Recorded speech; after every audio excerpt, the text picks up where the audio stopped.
గడిచిన వారం రోజులుగా చర్చనీయాంశంగా మారిపోయింది ఒక ట్రాన్స్ఫర్ కోసం నేను నా జీవిత చరిత్రలో ఎప్పుడు కూడా చూడలా ఇంత పెద్ద రచ్చ జరగటం.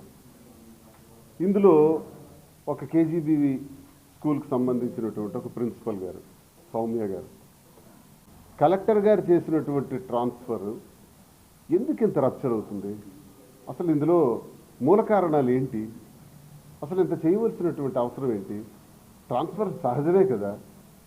ఒక ఎంప్లాయీ జీవితంలో నేను ఉద్యోగిగా ఉండాలని నిర్ణయించుకున్న తర్వాత ట్రాన్స్ఫర్స్ కూడా సిద్ధపడతాడు కదా. అది ఎంప్లాయీకి బాగా తెలుసు కదా. మరి ఇక్కడ ఎందుకు ఇంత చర్చ జరుగుతుంది? ఇది ఎందుకు ఇంత పొలిటికల్ వార్లా ఎందుకు మారింది? ఆఖరికి పొలిటికల్ వార్ వెనకాల కులాల ప్రాధాన్యత కూడా ఎందుకు కనపడుతుంది? కులాల మీద దాడులు ఎందుకు కనబడుతున్నాయి? అసలు ఎవరెవరు ఏం చేయాలనుకుంటున్నారు, ఏం చేయబోతున్నారు, కథ ఎటు నడుస్తుంది?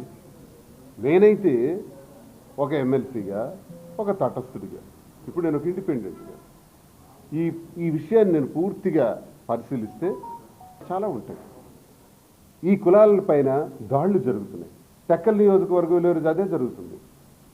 ఒకే కులానికి చెందిన వాళ్ళు అటెండర్ నుంచి ఆర్డీఓ వరకు ఉన్నారు.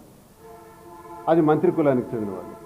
మిగతా కులాలన్నింటి మీద కూడా విపరీతంగా అరెస్టులు, కేసులు, జైళ్ళు, బెదిరింపులు, స్కీమ్స్ రద్దు చేయడాలు, ఒక రకంగా ఒక నియంతృత్వ పాలన అక్కడ టెక్కల్లో జరుగుతుంది. అదే జిల్లాలో కూడా జరుగుతుంది. ఎక్కడ చూసినా అదే పరిస్థితి నడుస్తుంది ఈరోజు.